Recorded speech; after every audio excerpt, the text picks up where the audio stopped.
Selamat datang di Pojok Santai. Sebelum Anda mendengarkan audiobook ini, kami menginformasikan bahwa channel ini adalah review audio dari buku yang ada di Indonesia. Untuk membaca keseluruhan buku ini kami menyarankan membeli buku aslinya di toko buku kesayangan Anda, baik offline maupun online. Keberadaan channel ini dimaksudkan untuk membantu Anda mendapatkan pengetahuan dari buku-buku kesayangan Anda. Jangan lupa untuk subscribe, like, dan komen. Selamat datang di Pojok Santai, channel khusus yang membahas komik dan novel dengan cara asik. Kepala pasukan kerajaan Cokroningrat tidak menyangka harus berhadapan dengan Empu Sokapanaran. Siapa yang akan menang? Yuk langsung saja disimak video berikut ini.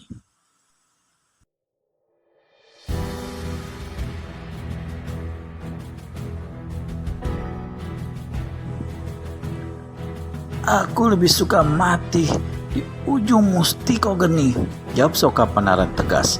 Tongkatnya yang hanya tinggal 2/3 panjang semula meluncur ke depan tapi cepat ditarik ketika keris Mustiko Geni digunakan lawan untuk menangkis. Serangan tongkat yang tadi berupa tusukan kini berubah menjadi sabetan ke arah pinggang dan lagi-lagi berbahaya setelah Mustiko Geni dipakai untuk menangkis. Gerakan yang serba cepat membuat Cokroningrat menjadi kewalahan, tapi orang ini cukup cerdik. Dia tak mau ikut keluar tenaga bergerak cepat dalam menghadapi lawan. Yang dilakukan adalah tegak di kalangan pertempuran dan melindungi diri dari setiap serangan dengan keris Mustiko Geni. Lalu pada setiap kesempatan yang ada, dia kirimkan serangan balasan. Setelah berkelahi lebih dari 20 jurus, napas Empu Sokapanaran mulai tersengal. Meskipun dia sanggup untuk terus berkelahi sampai 100 jurus, namun kekuatan serangannya akan mengendur. Hal ini disadari sepenuhnya oleh orang tua itu. Maka dia pun merubah sasaran serangan. Kalau tadi dia berusaha menghantam tubuh, kepala, atau bagian badan lain dari Cokroningrat, maka kini serangannya dipusatkan pada tangan kanan bawah, tangan kanan lawan. Apapun yang terjadi, dia harus cepat membuat Cokroningrat melepaskan keris Mustiko Geni dari genggamannya. Celakanya, apa yang ada dalam benak si orang tua diketahui pula oleh lawan. Kini tampak Cokroningrat merubah sasaran serangan. Kalau sebelumnya dia berusaha menghancurkan senjata lawan, maka kini begitu berhasil mengelakkan satu serangan, dia langsung tusukan keris ke arah bagian tubuh lawan. Dia tak perlu memilih bagian tubuh lawan, karena sekali keris Mustiko Geni dapat menoreh kulit atau daging lawan, dalam beberapa saat hawa ganas yang ada pada senjata itu akan menewaskannya. Pada jurus ke-62, Empu Sokapanaran mulai lambat gerakannya. Beberapa kali keris Mustiko Geni hampir mendarat di tubuhnya. Keadaannya sangat terdesak.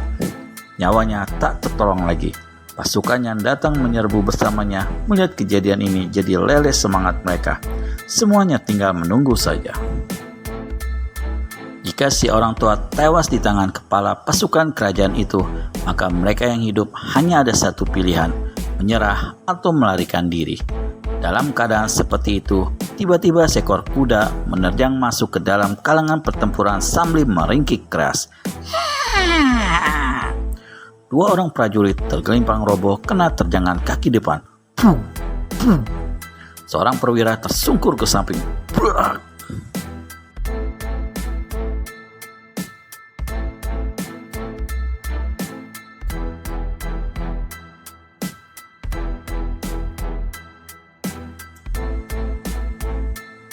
Satu perwira lagi berseru kaget ketika pedang yang sejak tadi dicekalnya tahu-tahu dibetot lepas.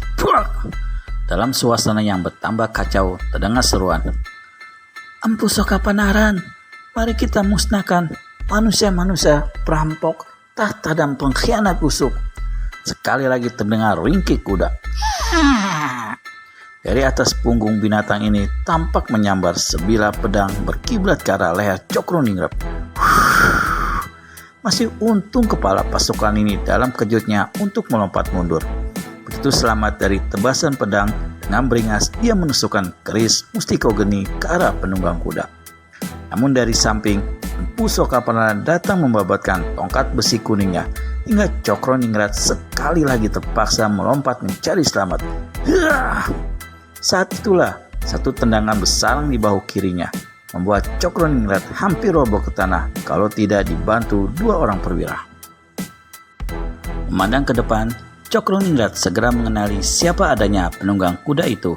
Bukan lain Nawang Suri, putri raja terdahulu. Gadis ini tampak mengenakan pakaian ringkas dan ikat kepala warna merah. Bagus, aku tak perlu susah payah mencarimu. Kau ternyata datang sendiri untuk menyerahkan nyawa. Kertak Cokroningrat. Dia memberi isyarat pada para pembantunya. Dua perwira yang barusan menolongnya bersama-sama 7 prajurit segera mengurung Nawang Suri yang masih tetap berada di punggung kuda. Tangan kanan yang patah terbalut kain, sedang tangan kiri memegang pedang rampasan. Meskipun kehadiran Nawang Suri menyelamatkan dirinya dari serangan lawan, namun Empu Soka Penararan merasa sangat khawatir. Dia melihat sendiri keadaan Nawang Suri yang cedera tangan kanan dan hanya mengandalkan tangan kiri. Sementara itu, jumlah pasukan kerajaan semakin banyak. Sulit bagi mereka untuk memenangkan pertempuran. Bagi sang empu sendiri, kematian tidaklah menakutkan, tapi kini dia justru mengkhawatirkan keselamatan putri junjungannya itu. Dan ayo, keadaan sangat berbahaya. Tinggalkan tempat ini, selamatkan dirimu, berseru Empu Soka Penararan. Tidak, saut Nawang Suri tegas dan tanpa takut. Bukankah kita sudah memilih mati daripada hidup di nista? Cokroningrat tertawa bergolak. Kalau sudah masuk ke sarang harimau, mana mungkin keluar dengan selamat? Bersiaplah menerima kematian. Tangan kanannya bergerak. Sinar merah keris Mustiko Geni berkiblat ke arah sang empu, sementara Nawang Suri harus menghadapi seruan 2 perwira dan 7 prajurit. Bunuh dulu kudanya, teriak salah seorang perwira. Bidari selusin prajurit datang menyerbu. Sementara 2 pimpinan mereka melayani Nawang Suri. Prajurit-prajurit itu memusatkan serangan pada kuda tunggangannya. Sang darah, tombak dan pedang serta kelewang berserabutan. Bagaimanapun, Nawang Suri berusaha menyelamatkan kudanya, namun akhirnya binatang itu roboh berkelimang darah, penuh luka. Bangsa terendah, mampus kalian semua, teriak Nawang Suri. Dia melompat dari punggung kuda sebelum binatang ini tergelimpang di halaman istana. Pedangnya diputar deras. 2 prajurit menjerit dan roboh mandi darah. 2 perwira cepat berteriak memberi aba-aba. 10 prajurit lagi datang membantu. Kini ada 18 prajurit dan 2 perwira mengurung Nawang Suri. Dengan pedang di tangan kiri, gadis ini terus mengamuk. Di jurusan lain, Cokroningrat menggempur Empu Soka Penararan habis-habisan. Orang tua yang kehabisan tenaga ini tak mampu berbuat banyak. Beberapa kali, tongkat besi kuningnya buntung dibabat keris Mustiko Geni hingga potongan kecil yang masih tersisa di tangannya tak ada gunanya lagi, lalu dilempar ke arah Cokroningrat. Dengan mudah, kepala pasukan itu mengelakkan lemparan besi itu. Meskipun potongan tongkat ini melesat dan menancap di leher seorang perwira yang mengeroyok Nawang Suri, yang membuatnya tak ampun lagi roboh ke tanah dan menemui ajal saat itu juga. Perwira yang kedua terkejut dan tercekat melihat kematian kawannya yang berlaku lengah. Hal ini harus dibayar dengan mahal. Pedang di tangan kiri Nawang Suri menghujam di perutnya, tak dapat dielakkan. Karena kehilangan 2 pemimpin mereka sekaligus, belasan prajurit yang mengeroyok Nawang Suri menjadi leleh nyali mereka. Hal ini diketahui benar oleh Sang Dara hingga dia dapat menebar serangan maut dengan leluasa. Sebelum prajurit kerajaan menjadi korban keganasan pedang Sang Dara lebih banyak, dari arah pintu gerbang istana 2 orang kakek tampak berkelebat dalam kegelapan. Dalam waktu singkat, keduanya telah berada di hadapan Nawang Suri. Gerakan kedua kakek ini membuat Sang Dara seperti terdorong tembok keras, sehingga dia terpaksa melompat mundur dan memandang dengan beringas ke arah 2 pendatang ini.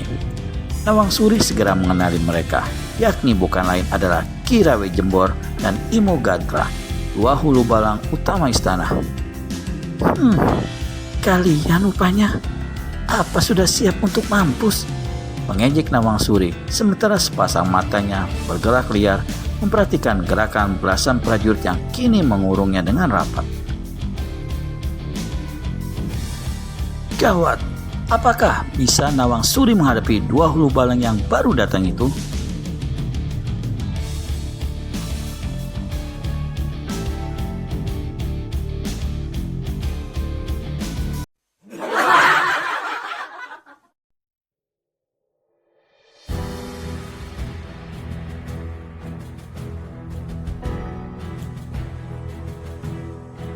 Nawang Suri segera mengenali mereka, yakni bukan lain adalah Ki Rawe Jembor dan Imogantra, dua hulu balang utama istana. Kalian rupanya. Apa sudah siap untuk mampus? Mengejek Nawang Suri, sementara sepasang matanya bergerak liar memperhatikan gerakan belasan prajurit yang kini mengurungnya dengan rapat. Imogantra tertawa buruk. Ki Rawe Jembor memandang dingin tak berkesip. Gadis tolol, ejek Imogantra. Setelah lolos ditolong pendekar sableng itu, kau malah kembali muncul mencari kematian. Akan kita lihat siapa yang mampus duluan, kau atau aku, saut Nawang Suri. Pasti kaulah, bukankah kau ingin lekas-lekas menyusul kedua orang tuamu, ejek Imogantra. Mendengar orang tuanya disebut-sebut, Nawang Suri menjerit marah. Tubuhnya berkelebat ke depan. Pedang di tangan kirinya menyambar deras ke kepala hulu balang istana nomor 2 itu. Saat itu keadaan pihak penyerbu boleh dikatakan sudah kritis. Pusaka Panaran yang sudah tak berdaya apa-apa lagi hanya tinggal menunggu kematian di ujung keris Mustiko Geni. Bala tentara yang tadi hampir tidak tertahankan lagi dan sempat naik ke tangga istana kini terpukul dan didesak mundur sampai ke pintu gerbang istana, meninggalkan korban tewas bergeletakan di berbagai penjuru. Dan nasib Nawang Suri jelas tidak menguntungkan. Dengan tangan kanan patah, hanya dengan mengandalkan pedang di tangan kiri, sulit baginya untuk menghadapi dua tokoh silat istana yang berkepandaian tinggi, yakni Imogantra dan Ki Rawe Jembor. Meskipun kedua kakek itu tidak memegang senjata, namun dalam beberapa jurus saja sudah berhasil mendesak sang darah. Dalam satu gebrakan hebat, Nawang Suri bertindak nekat, yaitu menerima gebukan tangan Ki Rawe Jembor asalkan dapat menusuk mati Imogantra dengan pedang di tangan kirinya. Brak! Jotosan Ki Rawe Jembor bersarang tepat di dada sang darah. Sebaliknya, tusukan pedang yang diharapkan akan menewaskan Imogantra ternyata menemui kegagalan karena sambil menjotos dengan tangan kanan, Ki Rawe Jembor pergunakan tangan kiri untuk mendorong Imogantra hingga kakek satu ini selamat dari kematian. Nawang Suri terhuyung-huyung ke belakang. Pedangnya terlepas dari tangan kiri dan terjatuh ke tanah. Dua tangannya kini dipergunakan untuk mendekap dadanya yang sakit bukan kepala. Tulang dadanya serasa melesak. Iga-iganya seperti remuk berantakan. Darah mengucur di sela bibirnya. Pelan-pelan tapi pasti, darah ini akhirnya jatuh terduduk di tanah.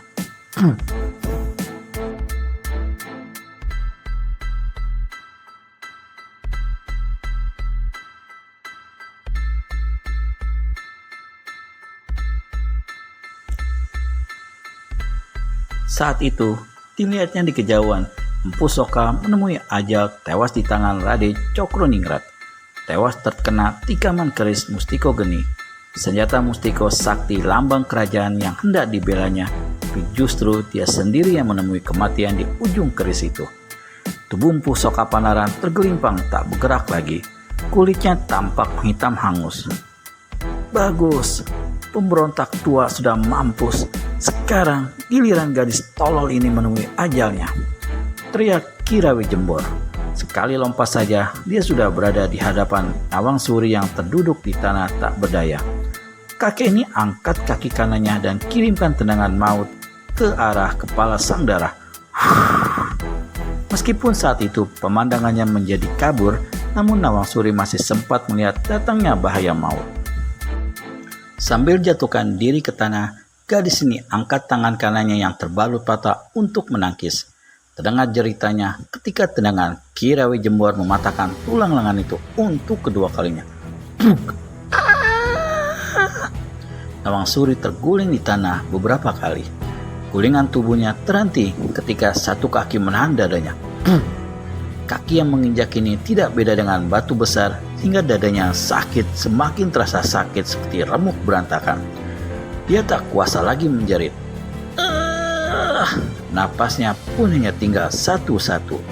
Dia memandang ke langit gelap, lalu pada orang yang menginjak tubuhnya. Nyata orang ini adalah Cokroningrat, kepala pasukan kerajaan yang barusan membunuh Empu Sokapanaran. Kepala pasukan kerajaan yang barusan membunuh Empu Sokapanaran. Keparat, pengkhianat busuk. Tunggu apa lagi? Bunuh aku saat ini juga. Suara sang dara getar. Perlahan, tapi karena di tempat itu mendadak menjadi sunyi, sementara pasukan penyerbu telah melarikan diri, maka suara yang perlahan itu masih dapat terdengar jelas. Mati cepat-cepat saat ini terlalu enak bagimu. Kau akan kami gantung di tanah lapang. Biar semua orang menyaksikan hukuman yang layak bagi setiap pemberontak, berkata Cokroningrat. Ia sudah minta mati, kenapa menunggu-nunggu? Bunuh saja saat ini juga, habis perkara, semua urusan beres sudah. Yang bicara adalah Ki Rawi Jembor. Raden Cokroningrat menyeringai mendengar ucapan itu. Ia melirik pada Imo Gantra seakan minta pendapat. Imo Gantra yang mengerti maksud lirikan kepala pasukan kerajaan itu, anggukan kepala tanda setuju. Maka tanpa pikir panjang lagi, Raden Cokroningrat membungkuk dan tusukan keris Mustiko Geni lurus-lurus ke arah leher Nawang Suri. Saat itulah terdengar satu suitan nyaring. Disusul dengan deru angin laksana topan pahara datang menyambar dari langit malam yang gelap. Semua orang yang ada di tempat itu merasakan tubuh masing-masing bergetar. Pakaian dan rambut mereka berkibar-kibar. Sekali lagi terdengar suitan keras dan tubuh Cokroningrat tiba-tiba terpental. Keris Mustiko Geni hampir terlepas dari tangannya. Dengan sigap, kepala pasukan ini jatuhkan diri ke tanah sambil babatkan keris sakti ke depan. Sinar merah berkelebat. Dia selamat dan bangkit dengan cepat, tapi bahu kanannya tampak bengkak besar. Seseorang telah melepaskan tendangan kilat. Masih untung tendangan itu meleset. Keparat, dia lagi, terdengar teriakan Imo Gantra. Kali ini tak ada ampun bagimu pendekar sinting, menyusul suara bentakan Ki Rawi Jembor. Memandang ke depan, Raden Cokroningrat melihat seorang pemuda berambut gondrong sebahu, berikat kepala kain putih tegak dengan kaki merenggang. Kedua tangannya dirangkapkan di depan dada. Baju putihnya tidak dikancingkan. Pada dadanya yang berotot tampak tersembul barisan 3 angka yang telah menggetarkan rimba persilatan. Pendekar 212, desis Cokroningrat. Lidahnya terasa keluh, tengkuknya seperti disiram embun pagi. Aku sudah memberi peringatan pada semua kalian di sini. Jangan berani mengganggu gadis ini. Ternyata kalian mengabaikan peringatan itu. Ki Rawi Jembor tampak geram mendengar kata-kata pendekar 212 Wiro Sableng yang jelas-jelas menantang dan sekaligus merendahkan dirinya dan kawan-kawan. Dia maju satu langkah dan buka mulut dengan suara lantang. Manusia Sableng, kau sendiri rupanya juga lupakan peringatanku. Kami telah melepaskan kau dan gadis itu sore tadi. Kini kalian datang lagi membuat keonaran, bahkan membunuh orang-orang kami. Bukankah sudah kukatakan bahwa pembalasan kami lebih kejam dari siksa neraka? Soal siksa neraka, mana aku tahu. Kukira kau pun tidak tahu. Kalau aku kepingin tahu, apakah kau bisa menunjukkan jalan ke neraka? Habis berkata begitu, Wiro Sableng lalu umbar tawa bergelak. Karena suara tawanya disertai kekuatan tenaga dalam yang tinggi, maka semua orang yang ada di sana merasakan telinga masing-masing mengiang memekakan sedang jantung seperti berguncang. Wiro melangkah mendekati Nawang Suri. Sahabat, kok tak apa-apa? Pendekar ini menegur. Dalam hatinya sang dara memaki panjang pendek. Aku sudah hampir mampus. Dikatakan tidak apa-apa. Pemuda edan, benar-benar sableng. Walaupun dalam hati memaki, namun entah mengapa, gadis yang tadi sudah nekat dan siap menerima kematian, kini muncul harapan untuk hidup kembali. Dan dia diam saja ketika pemuda itu memegang tubuhnya lalu mengangkat dan meletakkannya di bahu. Seperti sebelumnya ketika dia memberi pertolongan. Wiro memandang berkeliling. Saat itu terdengar Ki Rawe Jambur berkata, "Jangan harap kali ini kami memberi ampunan dan membiarkan kalian berdua pergi hidup-hidup." Begitu, tukas Wiro. Suasana semakin panas dan tentu juga menegangkan. Ditambah kehadiran pendekar kita Wiro Sableng alias pendekar Kapak Maut Naga Geni 212. Bisakah Wiro mengatasi semua pendekar di sana? Temukan jawabannya di video selanjutnya hanya di channel Pojok Santai. Segera subscribe dan tekan tombol lonceng untuk mendapat notifikasi video terbaru dari kami. Terima kasih dan sampai bertemu kembali.